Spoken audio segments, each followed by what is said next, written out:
guys, what is up? The video today is one that's been requested by several people over the last few months, and so I've spent some time trying to get my thoughts in order, trying to make sure I cover all the questions that I've seen so far and all of the things that I've run into personally over the last couple of years. Today's topic is why can't I astral project, sort of a astral projection troubleshooting guide. And I expect that there will be more to come in the future in regards to troubleshooting. And when there is, I'll append my blog post and I'll add those additional topics or questions to the post, and I'll make another video to cover additional pieces that I've missed or overlooked in this particular video. So with that, I'm just going to jump right into the various questions and various roadblocks that I've experienced or that I've gotten from other folks. First of all, how long does it take to consciously project? Unfortunately, this very first question doesn't have a clear answer. There are people out there, I'm sure you've seen if you've spent any amount of time on YouTube researching this stuff. There are people who just do this naturally, people who've had sleep paralysis since they've been children, people who just projected since they were children. And you know, personally, I feel like those people aren't the best teachers, and I only say that because they don't know what it's like to go through the process that I had to go through in order to learn how to do this. I still find their stories inspirational, but for me personally, I had success my very first time, and it took me 5 months to have another experience. And then after that, it was between, you know, maybe one a month to one a quarter of the year, something like that. Very, very rare. And in fact, it got to the point many times where I was almost frustrated to the point where I felt like quitting and just giving up. It actually wasn't until just this last 6 months that I really started to have experiences more often.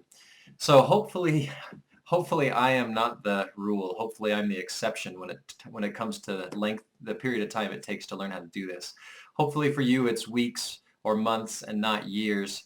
But just be aware that this is a practice that takes time, it takes commitment, it takes regular practice, and it can't just be something that you do periodically. I've compared this to learning a language or learning a musical instrument in the past, and I stand by that. That's a good, accurate comparison, simply because if you only play the piano, you know, a couple times a month, you're never going to get great at it. If you only practice projection a couple times a month, you're never going to get great at it. It's something that you need to do daily, and you need to be dedicated, and you need to stick with it.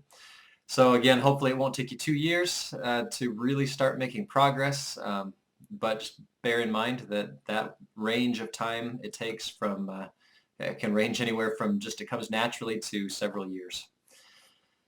All right, so what if I'm unable to keep my mind awake as my body falls asleep?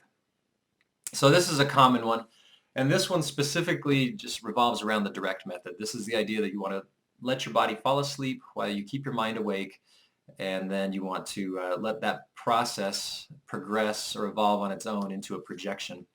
So some ideas here. Try the wake back to bed method, especially if you've been trying this before bed, before going to sleep. That's one of the hardest times to do it. It took me a really long time to even learn to put my body to sleep before bed, because at that point both my mind and my body are very tired, and it's difficult to keep my mind awake.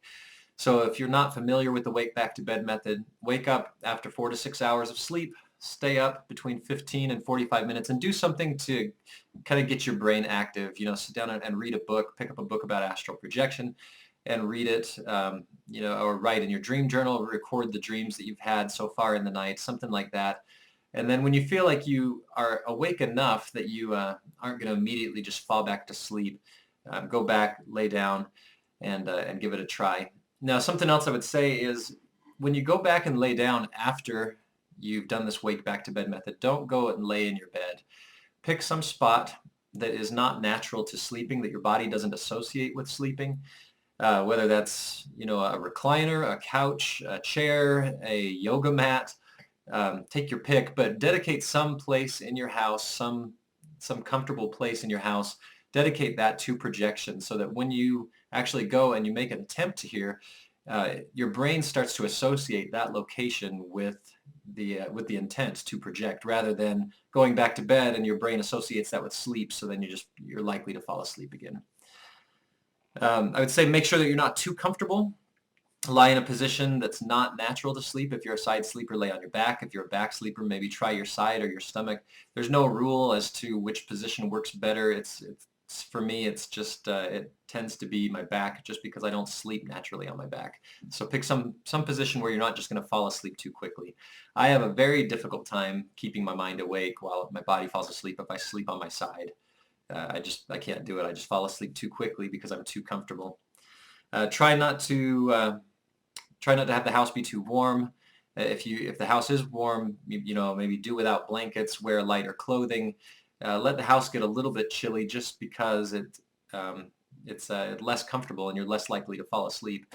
I'm sure everybody's experienced being in a really hot classroom or a really hot meeting room or something, and it just tends to make you drowsy. So, you don't want to be uncomfortable, you don't want to be freezing, but I would say I would border on the side of a little cooler rather than a little warmer. One more thought. So you can try this if you like. Experiment with varying levels of caffeine. So what I've found is that if I have caffeine before I go to bed, 2 or 3 hours before I go to bed, I actually have a much easier time keeping my mind awake while my body falls asleep, which makes sense, right? And same kind of thing during the day. So if you are one of those people and you just can't do this, and you can't keep your mind awake while your body falls asleep, it's perfectly valid to experiment with caffeine. Drink a little bit of coffee after you wake up so you wake up after 4 to 6 hours, drink a little bit of coffee while you're writing in your dream journal or something, and go back to bed and then try it then. If you find that you're too alert, then next time try less coffee. Or if you find you still fall asleep, maybe try a little bit more, obviously within reason. So just a thought there, because that's one thing I have noticed, is that if I don't have coffee in the afternoon or in the evening, it does tend to be more difficult to keep my mind awake while my body falls asleep. It requires much more effort, more mental effort on my part. All right, so next question. What do you do about heavy chest sensations? So for those of you who have gotten to the mind awake, body asleep state, or at least the onset of it, one of the very common sensations that you feel is this lead blanket feeling of this blanket rolling from your feet up to your head. And one of the side effects of that I've actually talked about in a previous video is that when that heavy lead blanket feeling gets to your chest, a lot of times it feels like an incredibly heavy weight on your chest, and it feels like it's hard to breathe. And it's sometimes causes, at least in the early days, caused me to panic because I felt like I was going to suffocate. And so my heart rate would go up, and all of a sudden I start straining to breathe, and so I'm changing my breathing pattern, and both of those things, that panic and that changing in your breathing pattern, just ruins the state, and that heavy lead blanket feeling would just almost immediately fade, and I would be back at ground zero, just starting all over again. So what I do personally is I may breathe deeply just to get in a relaxed state. Take a few big breaths. That it's definitely relaxing. But once you actually decide you're going to start this process and you're going to start trying to let your body relax to the point where it falls asleep, I keep my breaths very short and shallow. Now, you don't want to deprive yourself of oxygen. You want to still be comfortable, but just see how shallow and how short you can make your breath without becoming uncomfortable. And then what happens is when that heavy lead blanket feeling gets to your chest, you don't have to change your breathing pattern, because you're not straining to raise and lower your rib cage with every breath when you're breathing in a shallow, short type of way. So that's what I would recommend. That works well for me. So based off of personal experience, give that a try. All right, so excuse me. Next one, what if I need to swallow? So I've only found a couple of ways to counteract this. First, you're fortunate if you can do this whole process on your side, because then you'll never need to swallow. You just sleep on your side, and there's never a need. Personally, since as I mentioned, I can't go through this process on my side where I keep my mind awake. I lay on my back. I prop up my head with a couple of extra pillows, almost to the point where I'm looking straight down at my toes. So my head is just propped up as I lay there in bed on my back. And that prevents me from having to swallow. It kind of, if any spit does pool in my mouth, it'll pool more at the base of my mouth rather than the back of my throat, and it gets rid of that entire urge to swallow completely. I've heard other people talk about, drink less water, be more, be dehydrated essentially, and that's not something I've ever tried, but that's a recommendation I actually heard from others. I've seen people talk about eating salt before bed, to dry out their mouth so there's less need for swallowing, and that doesn't sound comfortable to me, so I actually honestly have never tried that. But propping up my head I found works really well, and I've actually heard from others that it works well too, so I would start with that before you go to something more extreme. All right, next one. What if I just lay there forever and nothing happens and I can't reach sleep paralysis? So this is another one that I know a lot of people struggle with. This is one that I get questions on all the time. People read on the internet, or they see YouTube videos, and the instructions say, just lay there, hold still, don't think about anything, don't move any muscles, and eventually everything, magic will just happen, and you'll be out. So what I found is that that's not the case. It takes an incredible amount of relaxation, and at first I started this process. When I first started to learn this, I thought, oh, I'm great at relaxing. I can fall asleep in less than 5 minutes every time. But what's required is to reach that level of relaxation while keeping your mind awake. So it's more than just laying still, and it's more than just clearing your mind. And in fact, for me, a lot of times it actually requires me to dip in and out of sleep, because what you're trying to do is you're trying to get to this threshold right on the border of awake and asleep. And so if you're up here somewhere, sometimes, for me personally, I have to actually dip down into sleep and then pull myself back out repeatedly, sometimes 3 or 4 times before I can get that heavy lead blanket feeling to start. And that's something that's just going to take a lot of practice. It's something I can't really explain how I do, other than just repeatedly just going through this process over and over again, building up that intent in your mind, so that with just intention you can pull yourself back out of sleep. So I'll tell you, I practiced this quite a bit during the day. In fact, for over a year, I practiced this every day during work, or at work, during my lunch break, in the back of my van. So the back of my van, not an incredibly comfortable place, so it made it easier to kind of keep control of the entire process. And I would prop my head up just like I do today when I'm doing this in bed, and I would let myself start to doze off. I would also set my alarm for every 10 minutes during this hour lunch, so my alarm would go off up to 6 times. And that way, if I happened to lose consciousness and if I wasn't able to just pull myself back out of sleep through intent, my alarm would wake me up, and then I would try again. And I would just go through this process every single day. And I did this consistently every day during lunch for an hour for a year.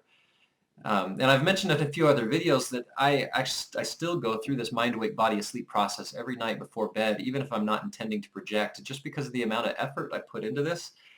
I haven't discovered whether or not this is a kind of skill that will just fade over time without practice, or if it's more like riding a bike where I'll always remember, but I just don't want to take that chance. I put too much effort into this. So I still go through this process every night. This is just it's something that's going to take some practice, and again, hopefully I'm the exception and not the rule. Hopefully it doesn't take you guys a year to learn how to do this kind of thing. But if that's what it takes, I guarantee it's worth every ounce of effort you put into it. All right, so once you reach the vibrational state, how do you remain in the vibrational state? Now this is the next roadblock that I ran into. I would get to the vibrational state, and at first I was overcome by fear and panic, because this is an incredibly physical, electrifying sensation that I had never felt, or I had never induced. I had only felt it one time before in my life, and back then it scared me as well. So it took just reaching this state over and over again just to become comfortable with it. And once I realized what it was, once I realized what it was capable of, and what it preceded, that fear was replaced by excitement, which, if you've gone through this process, or you've gone through this practice before, you'll know that excitement is just as detrimental to this practice as fear is. My fear was gone, the vibrations would start, and my heart would just start pounding, my adrenaline would start pumping, and I would just be so excited because I knew what was coming, and that would just ruin the state completely. So the way that I look at it is you need to notice the vibrations as if through your peripheral vision. Just notice them like they're off in the distance. Don't really pay attention to them. You know that they're there, but maybe focus your mind on whatever it is that you did to bring about this vibrational state. Whether that's a mantra, some kind of repeated phrase, counting backwards from 300 to 1, focusing on your heartbeat, focusing on your breathing, whatever it is that you did to reach that vibrational state. Ignore the vibrations, know that they're there, treat them with a mild curiosity, but just continue with the practice that you used to reach the vibrational state in the first place. And if you can do that, eventually you'll get to the point where you can just calmly enjoy the vibrations. And William Buhlman talks about it as bathing in the vibrations. And it's very much like that. It's to the point now where I enjoy them and I anticipate them. And when they come, for lack of a better word, you just surrender to them and you just let them happen and you just enjoy them. So it's another one of those things. It's just going to take practice at just repeatedly getting there over and over again until you learn the feeling of that mindset that will allow those vibrations to continue. Now, one thing that I'll mention, and I haven't gotten proficient at this, in fact, I haven't had any success with this at all, is there's a few authors that talk about once the vibrational state starts, focus on the vibrations and you can oscillate them up and down your body or into various body parts, into your limbs. And I have had zero success controlling the vibrational state. It starts at the base of my spine, typically runs up to my head, and then it just spreads through my body. And with the control that some folks say that they have, it seems to me more like they're actually really focusing on the vibrations and then they're directing them where to go. If I ever learn how to do that, I'll share that with you guys. That's something I don't have any experience with at the moment. So my advice at this point would be notice them as if in your peripheral vision, treat them with a mild curiosity and just keep doing what you did to reach that state in the first place. All right, so next one, this is a question I've gotten a lot recently since I put up the ramp timer videos. What if a ramp timer doesn't work for me? As I mentioned in the video, ramp timers, even for me, are very hit and miss. It relies a whole lot on luck and the ability to fall back asleep quickly. So the luck portion of it is they need to really hit at the end of your sleep cycle during your REM state, is at least what I believe. So if you've got 90-minute sleep cycles and the end of each of those sleep cycles is your REM state, you've got to try to anticipate when that's going to be and then hope that any awakenings during the night don't ruin that setup, and then just hope that ramp timer kicks off at the right period of time. So, I will say that the wake back to bed method benefits this as well. I have more success using a ramp timer after using the wake back to bed method. Aside from that, I would try different time interval or time periods before the beeps start. So if you find that you're not able to fall asleep in 20 minutes, maybe start with a 60 minutes block of silence and then use the ramp timers. And then if you find that the beeps are occurring too often and that you're not able to fall asleep between each of those beeps, then pick an interval with a longer distance between each set of beeps so that you're actually able to fall asleep. With a ramp timer, really the goal is to fall asleep between each set of beeps, let the beeps wake you up repeatedly, and then it's forcing those micro blackouts that I talked about when I'm putting my body to sleep, where it's making you dip in and out of sleep, and the goal is to kind of just end up on that borderline, that threshold right between awake and asleep. So the more times you dip in and come out and dip in and come out, the more likely you are to end up on that borderline state, in the vibrational state, or in a projection, or in a lucid dream, or a false awakening, any of those other types of phenomenon. So it's one of those things that's going to take a lot of experimentation based on timing, when you do it, how long the intervals are, and then aside from that, it's just going to take luck. I still require a lot of luck because it's just the nature of a ramp timer. So keep trying if you're interested. If you get too frustrated, I'd say try something else. There's plenty of other methods out there, and I wouldn't say you need to waste too much time or effort, especially if it's leading to a state of frustration with the process. All right, next one. How often should I practice? So this really is up to the individual practitioner. I personally practice every day, but what I found is that I wasn't able to do that effectively until I really learned to love the entire process. So as I mentioned, when I first started this whole process a couple of years ago, I got to the point where I was incredibly frustrated when I just couldn't make any kind of progress. And what I found is that frustration just set me back even further. When you're frustrated and then you start to go into those negative mindsets where you say, you know, this just isn't going to work. I know it's not going to work because it didn't work last night, and why am I even bothering doing this? And you've got these thoughts in your head. It's going to ruin any sort of progress or any attempt that you make.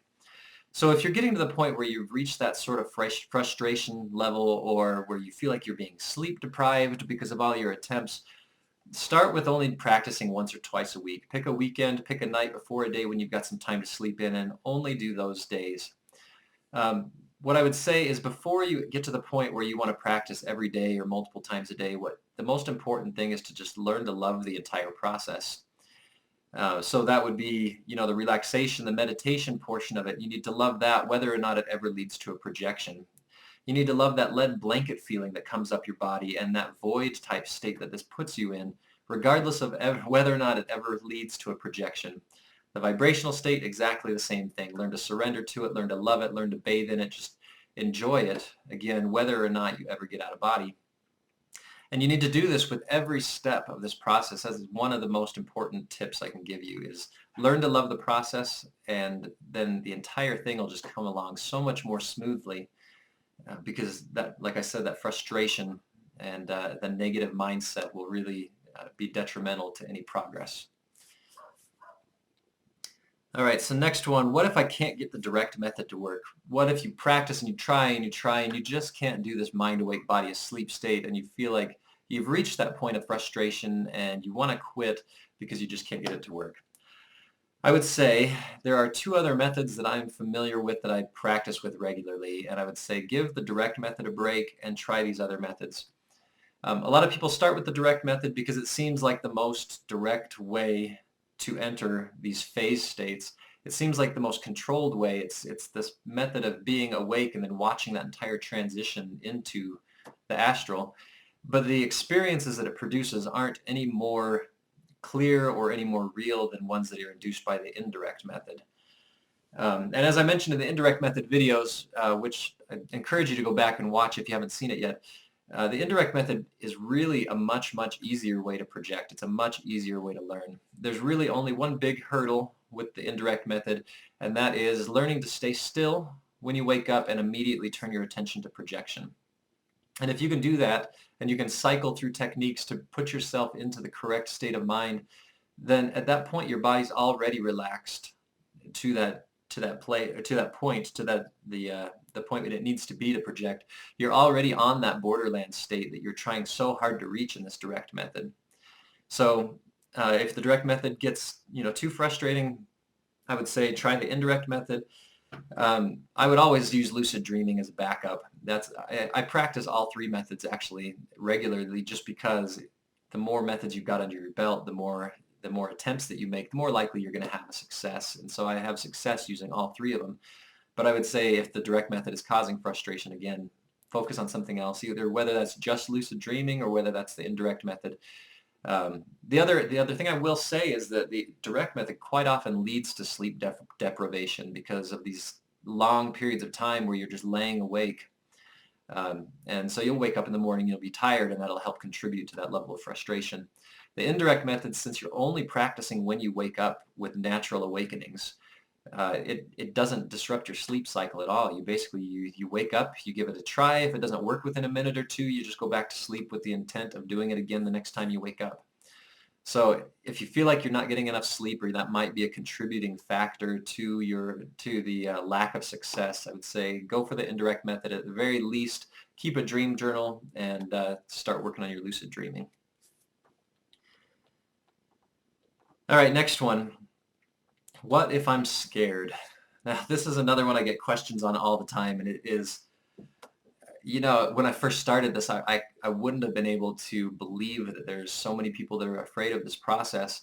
But then after experiencing it myself, and with how profoundly real all of these experiences are, and the fact that it feels like you're walking around in waking life in a world that's even more vivid than your waking life world, fear can be incredibly real and be a very big problem. So I would give the same kind of advice as I've given before in this video, is that Some of this is just going to take practice and repetition. Robert Monroe actually got to the point where he thought this whole process, these vibrations, he thought they were killing him, and he went to the doctor, and he had, a psychiatrist look at him, and they told him, well, he wasn't crazy, and there's nothing wrong with you, you're physically healthy. And eventually he just said, so be it. If it kills me, it's going to kill me. And so he just let it happen. And sometimes it just takes that kind of, again, surrendering to the process and just letting it happen regardless of the effect in order to overcome those hurdles, especially with something like fear, because a lot of times you're not going to be able to overcome that fear unless you've experienced this, a few times, 3, 4, 5, 10 times, and gone through all the various sensations, especially during the induction of one of these processes. So once you're out of body, once you're on the astral planes, fear, again, it can be a problem, but what I would say there is that look at this as more like a thrill, like an amusement park ride where it's completely safe, and it can be an incredible experience. And any experience, whether frightening or otherwise, I think is worth having. I actually recently have started putting myself into fearful type scenarios just because I want to experience them and because I want to gain that experience. I feel like it'll help me grow in my practice. And I've come to the conclusion over and over again that when you're in this state, you're indestructible. So this is a really great place to overcome any sort of fear that you possibly have. All right, so the very last one that I've got on my list is, what if I have a stuck body part? And this one I actually have only experienced a couple of times, and it's a really strange feeling, especially when it's not your head that's stuck. So sometimes you will start your separation process, and there's been times where I'm even sitting up in bed and I can't get like my leg out or my arm out, and so I'm just pulling and pulling and pulling and making every effort that I possibly can, and I just can't get out. So what I found is that there's two different ways that I can remedy this. The first of which is, don't go through the separation. There is a really great technique called the target technique that William Buhlman talks about, where you basically put yourself into a familiar location and you just project directly to that location, and there is no rolling out and there is no sitting up and there's no separation process, and so you don't have to worry about that getting stuck, that stuck body part problem. I'm practicing with the target technique quite a bit lately because I want to become more proficient at it. It's something I haven't had a ton of success with in the past. But I do sort of a variation of that where I also don't have to separate. I use a roller coaster type method where I picture myself going in loops in a roller coaster, and once I'm in that void type state and I start doing these loops, eventually it gets to the point where the sensations just build incredibly quickly, and I'm just shot right out of my body, just ejected, and I just land somewhere. And I don't land anywhere near my bed. There's no need to separate, and it's just like I'm propelled somewhere else. So same kind of idea is avoid the separation process completely by using one of these other techniques that puts you in an alternate location. So if you still want to go through that separation process, Nicholas Newport actually provided a really good bit of advice that I've tried once, and it worked incredibly well, and that is to just invent body parts, create body parts for those parts that are stuck. Just regenerate them. Forget about the ones that are stuck, generate a new set of arms and legs, and move on. And I've actually tried that once, and it was pretty interesting. So I had a point where my leg was stuck, and I couldn't get it out, and so I just generated new legs, and all of a sudden I was sitting sideways on the bed, both legs hanging down, and there was nothing holding me back. So being in the astral planes, in the out-of-body state, everything is incredibly thought responsive, and that includes the generation of body parts. And I think that actually probably goes back to the fact that there's no need for a body in the out-of-body state. We have these bodies that we perceive because it's what we're used to experiencing while we're in waking life. But some of the more experienced practitioners who've been doing this an awfully long time find that there really is no need for that physical form anymore. William Buhlman and Robert Monroe both talk about just discarding their body form completely and being an orb or a sphere or a teardrop type shape and just being a point of consciousness. Because your body really doesn't serve a purpose when you're in that state. You can do everything that you can do just through intent, through your mind, and through thought. So there's really no point in your physical body once you've gained, that comfort level where you can just discard it. All right, so that is it. That's all what I've got for now. Those are the question and answer, the troubleshooting guide that I've got so far. If you've got other things that you want to hear about, if you've got other problems that are holding you back that you want me to cover in a future video and add to this list, I would love to do that, and I'd be happy to help in whatever way I can. I'll go back to that one tip that I gave a little earlier, learn to love the process. If you can learn to love the entire process start to finish, it's going to move your progress forward just substantially, an incredible amount. I was incredibly surprised at how fast my progress, how fast I progressed once I learned to love the entire process start to finish, and frustration was no longer an issue. All right, guys, so that is it for today. As always, like, comment, subscribe, help me build this community, and I will talk to you guys again soon.